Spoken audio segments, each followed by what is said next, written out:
Tweet, tweet, tweet, tweet, tweet.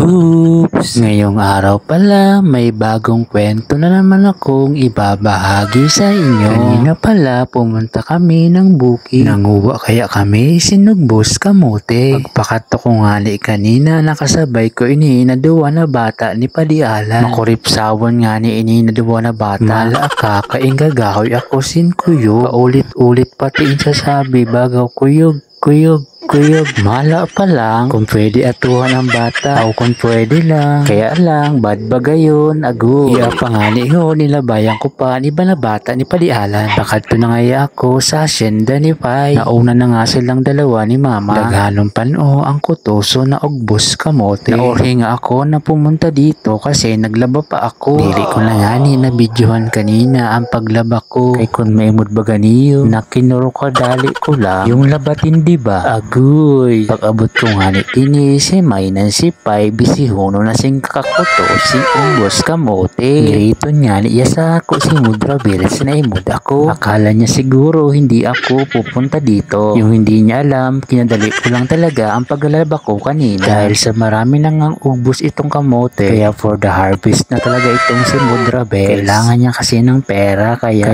ipaglalaban niya talaga ang pag-harvest nitong ubos kamote. Mas malawak na nga ngayon yung tanim ni stepfather nitong kamote. Dati kasi halos puro kamuting kahoy lang yung nakatanim dito. Dito lang talaga sa kabilang parte yung tanim niyang kamote. Pero ngayon ang dami niya ng tanim na kamote. Kaya kada linggo marami nang ma-harvest si Mudra Beres nitong ugbos ng kamote. Napakaraming ugbos kamote na nga ang naibenta nito ni Mudra Beres. Pati nga kapag tumatayod na ang kamuting kahoy ay binebenta rin nila. Mga ilang buwan pa sigurado marami nang tayod itong kamuting kahoy. Napakalawak nga ng tanim ni stepfather na kamuting kahoy. Yun nga sa may parting baba ay napakarami pang kamuting kahoy. May mga tanim din siyang mga pinya. Pero ang madalas talagang pinagkukunan nila ng pera itong ugbos kamote talaga. Madali lang kasi ito mag-ugbos. Kaya dito talaga sila nakafocus. Kung diri lang nga kung ako busy sa pagluluto. Plano ko talaga magtanim dito ng mga gulay. Kaya lang hindi ko nga maasikaso kasi nga yung negosyo ko. Wala na talaga akong panahon sa iba pang mga gawain. Pag ganitong weekend lang talaga ako pwede. Pag Sabado at Linggo, dun lang talaga ako bakante. Kaya niya ako nagdanon kanira. Mahiguson nga ni ini si stepfather magtanom.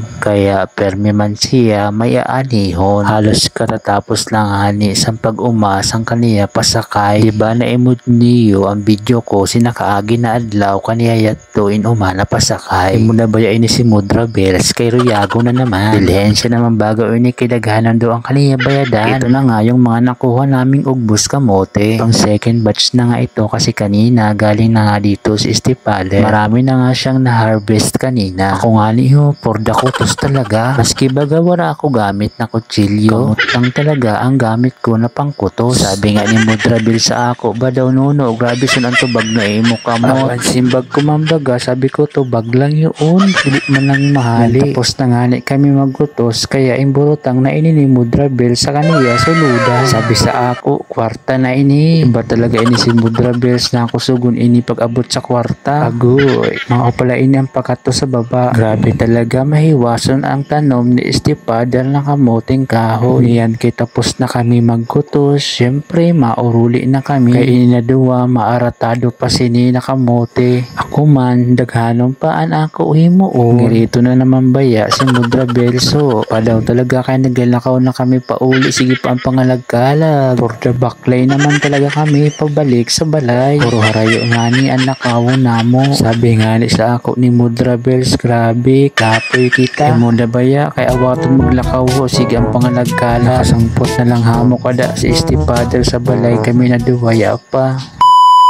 Pagdating ko nga sa bahay, panibagong trabaho naman anihimuon ko. Niyan ka kay diri ko pabaga tapos anihimo ko sinakaagi na adlaw. Ipapadagos ko nga ni iyadto niyan. For the butang lang nga ni ako sin tubig din sa 1.5. Niyan ka kay hinagilap ko pa talaga ini ng mga suludan. Kanina sige ko talaga ang panghanap sin mga suludan. Kay gusto ko nga ni talaga na mahuman na ini na inihimo ko. For the hakwat na nga ni ako sinin ng mga sinuludan ko sin tubig. Bait na nga gani ako maski mapasuo na. Atog ka imuda niyo ang bado ko kay huluso na talaga yung sindangga. Mapagalmang kaya ini na inihimo ko. Kaya nga ako por dao kad ako simbaybay kay inlipat ko dito sa luyo. Mao kaya yon na gagamit ko ng mga baybay na pangpakupot din sa mga plastic. Para pag inuso ko baga sa may ingod, may tibay baga pag may unsin mga baybay na nakakupot. Eto nga nilipat ko na pala yung bala. Inuswag ko nga ni ito ng kaunti para may masundan akong linya. Dahakot pa talaga ako sin mga baybay. Kaya daghanon pa talaga yan na iuruso ko na plastic. Kahit nga pagod na ako dyan, fight lang, sige lang. Yan na nga ang itsura niya. Malapit na akong matapos. Habang nagpapahinga nga ako ng kaunting oras, pinisita ko yung dalawa dito sa pag-aatado nila nitong ugbos ng kamote. For the busy talaga itong dalawa. Seryosong seryoso sa pag-aatado nitong kamote. Mahirap nga din na trabaho ito kasi mabuting-ting din ang pagre-repack nitong mga kamote. Makalipas nga ang ilang oras, ito na nga ang itsura ng ginagawa ko. Hindi pa nga ito tapos. Tinaniman ko na nga ito ng mga gabi. Hanggang dito na lang muna. Maraming salamat.